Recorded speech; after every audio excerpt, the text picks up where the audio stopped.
Doctor Chandrakant लहरिया जी इस वक्त हमारे साथ जुड़ चुके हैं। बहुत धन्यवाद डॉक्टर चंद्रकांत आज तक से बातचीत करने के लिए। आप सर क्योंकि महामारी विशेषज्ञ हैं, ऐसे में ये जो बड़ा खतरा हमारे सामने कोरोना का खड़ा हुआ है, क्या कहेंगे इसको लेकर आप? नमस्कार। नमस्कार। सबसे पहली बात है कि जो चाइना में कोविड के केसेस बढ़ रहे हैं, हमें इसे दो नजरों से देखना चाहिए। एक तो पॉलिसी के पर्सपेक्टिव से और जी। दूसरा व्यक्तिगत खतरा कितना है। जहां तक पॉलिसी पर्सपेक्टिव की बात करें तो भारत सरकार में स्वास्थ्य मंत्रालय और अन्य हाई लेवल पर जो चर्चाएं हो रही हैं वो एक सही तरीका है। जी। क्योंकि हम जानते हैं कि कोविड के समय में, महामारी के दौरान अगर दुनिया के किसी भी हिस्से में कोई प्रभाव आता है, कोई सर्ज आता है, तो हमें उस पर नजर रखनी चाहिए जिससे हम उसके लिए तैयार रहें।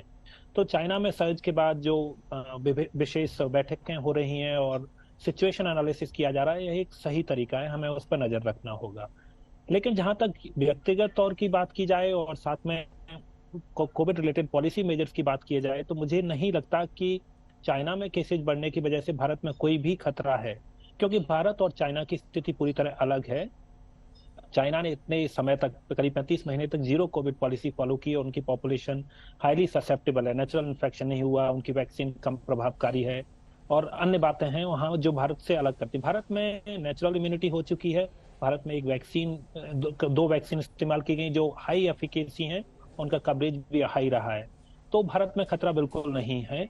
कम से कम चाइना की वजह से नहीं। अगर नए वेरिएंट्स या कुछ अब उभर के आते हैं तो भविष्य की बात है, लेकिन फिलहाल जो चाइना की परिस्थिति है और अगर हम एपिडेमियोलॉजिकल पर्सपेक्टिव से देखें तो भारत के लिए खतरे की बात नहीं है। लेकिन तैयारी करके रखना अच्छी बात है और उसके बारे में रेगुलर अपडेट और चेकअप, सिचुएशन एनालिसिस किए जाते रहने चाहिए।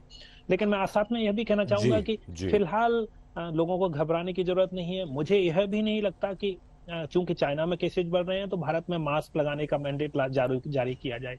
अभी मास्क लगाने के, अभी हम फिलहाल अपने देश में जो परिस्थिति हम चाइना में सर्ज आने से पहले थी उसी का पालन करते रह सकते हैं, लेकिन नजर रखना बहुत जरूरी है कि चाइना और अन्य देशों में क्या हो रहा है। डॉक्टर लहरिया, आपकी बात से बड़ी राहत मिल रही है। हम तो बड़े डर गए थे और हमें तो लग रहा था, हमारे यहाँ हम लोगों ने तो मास्क पहनना शुरू कर दिया है। ILBS के vice chancellor doctor SK Sarin हमारे साथ मौजूद है। बहुत धन्यवाद डॉक्टर सरीन आज तक से जुड़ने के लिए। सर, इस स्थिति में आप हमें कैसे आगाह करेंगे, कैसे देखते हैं आज की सिचुएशन को? डॉक्टर सरीन, आप।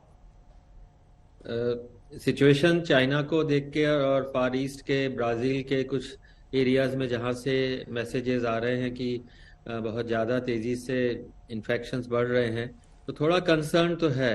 जी। चाइना का स्पेशली कंसर्न ये है कि वो एटलीस्ट 60% उनकी वैक्सीन एफिकेशियस थी और उनकी पॉपुलेशन शायद काफ़ी हद तक वैक्सीनेट हुई थी, ऐसा उन्होंने पब्लिश किया है। जी। बट फिर भी लार्ज पॉपुलेशन उनकी अनप्रोटेक्टेड हो सकती है। तो ऐसे में अगर कोई भी वेरिएंट जाता है, कोई भी वायरस जाता है, तो अपना रूप जल्दी बदल सकता है।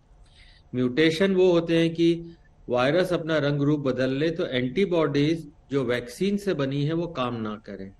तो अगर ऐसे कुछ भी केसेस, नए वेरिएंट जैसे हमारे पास XBB इंडिया में आया या 0.7 आया, ये जो नए वेरिएंट्स हैं, गुजरात में 2 केसेस पाए गए, तो अगर 2-4 ऐसे करके केसेस हमारे यहाँ आने लगे या पाए गए तो हमें हो सकता है आगे के लिए परेशानी हो।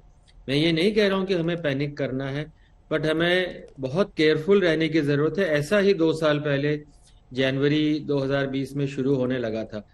तो मेरे विचार से हमें, और नेशनल पॉलिसी जितने अच्छे एक्सपर्ट्स हैं सब ने बहुत ज्यादा अच्छे से इसको देखा है।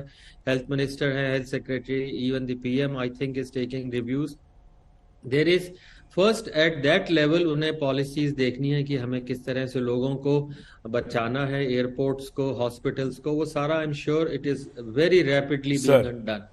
पर हम लोगों को क्या करना है उसके लिए मैं 3-4 बातें कहूंगा। प्लीज। भारत ने अच्छी वैक्सीन बनाई, उनमें से एक नेजल वैक्सीन भी भारत बायोटेक ने बनाई है। नेजल वैक्सीन के सिर्फ आपको नाक में 4 से 6 बूंद डालनी है और ये एक बूस्टर का काम करती है। तो ये भारत में बनी हुई नेजल वैक्सीन अप्रूव भी हो चुकी है। मुझे लगता है कि ये अगर कमर्शियली अवेलेबल होने लग जाए तो सारे लोग इसको ले सकते हैं।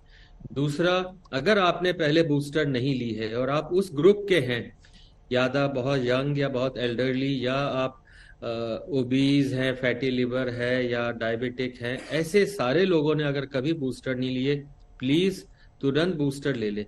जरूरी नहीं है कि ये उतना इफेक्टिव बूस्टर हो, पर फिर भी बहुत हद तक आपको बचाए रखेगा। तीसरा, जी। मास्क, स्पेशली अगर आप क्राउडेड प्लेसेस, जैसे आप क्रिसमस की पार्टी में गए या न्यू ईयर की पार्टी में गए, तो जहां बहुत क्राउडेड प्लेसेस हैं, अपने आप को बचाए रखें। चौथा, अगर आपको फीवर, जुकाम, खांसी कोई चीज है या पड़ोसी को है, तो प्लीज इग्नोर ना करें। ये ना सोचें कि ये सीजनल हो सकता है, फ्लू हो सकता है, ये वही सीजन है, पर फिर भी अपने आप को बचाएं, औरों में स्प्रेड उसको ना होने दें। हाँ, अगर हमने वैक्सीन नहीं लगवाई है तो बहुत गलती की है, तुरंत लगवा लें। दोनों में से कोई वैक्सीन, और nasal vaccine is very effective. ये बहुत ही महत्वपूर्ण जानकारी डॉक्टर सरीन आपने दी।